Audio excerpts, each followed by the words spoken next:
वंदे वंदे भारत माता के जय। आज श्रमिक सेनेचा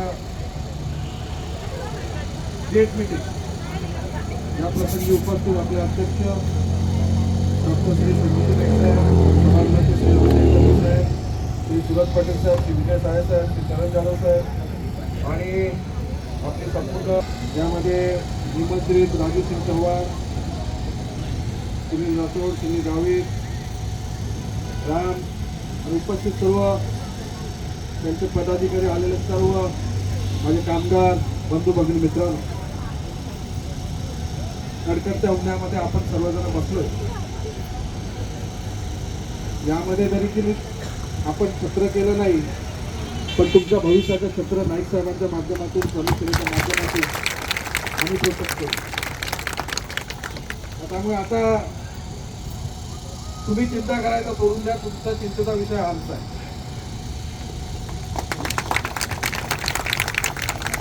त्यामुळे जे त्या काही गोष्टी कायद्यात आहेत पण त्या आपल्या मिळाल्या नाहीत, त्या पहिला आपण मिळून घेऊ काय. आणि त्यासाठी आपल्याला धोरण बनवायचं आहे, त्यासाठी मात्र कामाला बरोबर आहे.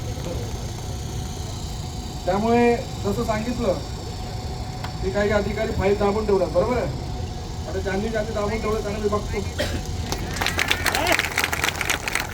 बरोबर आहे. कोण आपल्याला वेळ काढूपणा काढणार नाही अशी भूमिका आपण घेणार, आणि जो वेळ काढूपणा करेल त्याला बरोबर त्याची जागा दाखवतो. कोण बोलतं देणार नाही, घेतल्याशिवाय आपण राहणार. आणि इथे नाईक साहेबांची छत्रछाया आहे. जसं सांगितलं की नाईक साहेबांनी शहर वसवलं, पण यामध्ये सगळ्यांचा हातभार काय. इथे जे जे लोक आपल्या संघटनेशी जोडले आहेत ते आपले आहेत, जे जोडले नाहीत ते देखील आपले काय.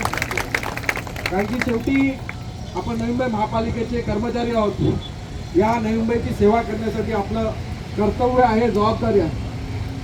सर्वप्रथम सेवा ही कर्तव्य लक्षात घेता आपण काम करायचं आहे.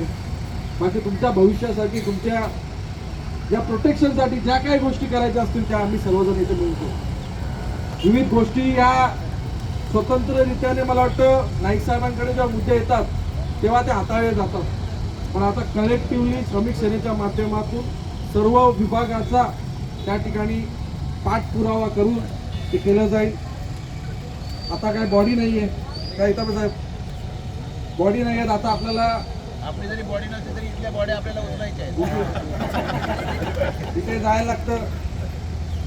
मग ते बोलतात की आम्हाला शासनाला विचारायचं काय. आता बॉडी यायला किती वेळ जातोय माहित नाही. आपल्या सर्वांच्या विश्वासाने नाईक साहेबांना, नवी मुंबईच्या जनतेच्या विश्वासाने सांगू की पुन्हा एकदा इकडे नाईक साहेबांच्या विचारांची सत्ता येईल. आणि आता मी आपण कायदा घेऊन दिलाय. त्यामुळे कसं कामगारांचं हित जपायचं तो आता मार्ग आपल्याला कळाला आहे. त्यामुळे जशी बॉडी आली तशा पद्धतीने आपल्याला सगळे जे नियम वगैरे आहेत ते करून त्यानंतर युनियनला काहीच काम राहणार नाही अशा प्रकारचं काम करायचं. आता आशा वर्करचा मुद्दा सांगितला, सुरत पाटील साहेब आहेत की ते ठिकाणी सांगतात की आशा वर्कर पूर्ण टाइम काम नाही करत, बरोबर आहे, बरोबर असं सांगायचं. तर आम्ही सभागृहात निर्णय पास केला होता की आशा वर्करांना इतर कर्मचाऱ्यांप्रमाणे पूर्ण वेळ कामाचं प्रमाण त्यांच्याप्रमाणे त्यांना मोबदला द्यायचा, बरोबर आहे.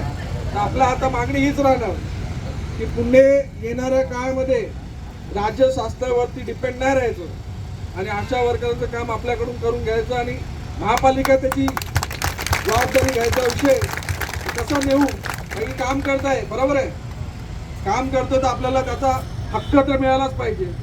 त्यामुळे जो काम करतो म्हणजे जो सेम काम करतोय पण याला एवढा पगार नाही याला एवढा पगार, हा फरक चालणार नाही. तसं आपलं कॉन्ट्रॅक्ट वर्करसाठी पण आहे की परमनंट वाला एवढा काम करतोय, सेमच काम करतोय त्याला एवढा पगार आणि आम्ही ठोक बांधणार आहोत एवढा करतोय. हा फरक यापुढे चालणार नाही. तर आम्ही थोडी वाट पाहू काय, पण जास्त वाट पाहायची गरज नाही. तर लवकर लवकर सगळ्यांना जेवढा समान काम समान वेतन ही जर महाराष्ट्रामध्ये कुठे भूमिका आली ना की नवी मुंबई महापालिकेमध्ये, ती आदरणीय लोकनेते गणेशजी नाईक साहेबांमुळे आली. त्यानंतर मला वाटतं किमान वेतन तर रेट दर त्या ठिकाणी वाढवण्यात आला, बरोबर आहे. आणि त्यामुळे आजपासून श्रमिक सेनेच्या माध्यमातून आपले कर्मचारी, सगळे कर्मचारी ज्यांचा जो काही विषय असेल तो पूर्णत्वास नेल्याशिवाय राहणार नाही. नाईक साहेबांची आता ही आपली कमिटी आहे, मला वारंवार भेटते. ते मुद्दे जे वैयक्तिक कोणाला त्रास दिलेला आहे, सामूहिक जो विषय असेल त्या सगळ्या गोष्टी आपण पूर्णत्वास येऊ. अशीच आहे की आपली ही कायम ठेवायची आहे. आपली सेवा ही प्रामाणिकपणे त्या ठिकाणी करायची आहे. तुम्ही प्रामाणिक आहात म्हणून तर आपलं नवी मुंबई शहराला नेहमी अव्वल दर्जाचं. त्यामुळे येणाऱ्या काळामध्ये आपल्या सगळ्या समस्या चिंता या आमच्यावर टाकून द्या. आपल्याला कोण त्रास देणार नाही, कोणाला त्रास देण्याची हिंमत नाही. काय बोलतोय? त्यामुळे आम्ही तुमच्यासाठी आहोत. काय युनियन बनली म्हणजे आमचं अन्याय चालणार आहे काय, पण तुमच्यावर जो अन्याय होतो तो आम्हाला बघवत नाही. त्यामुळे त्या अन्यायासाठी आम्ही लढा देणार आहोत. बाकी काही युनियन असतील त्यांचं घर, त्यांचा फायदा, तुमचा फायदा त्यांना होत असेल, बरोबर आहे. पण इकडे नाईक साहेबांनी सांगितले की जो अन्याय होतोय त्याच्यावरती आपण अन्याय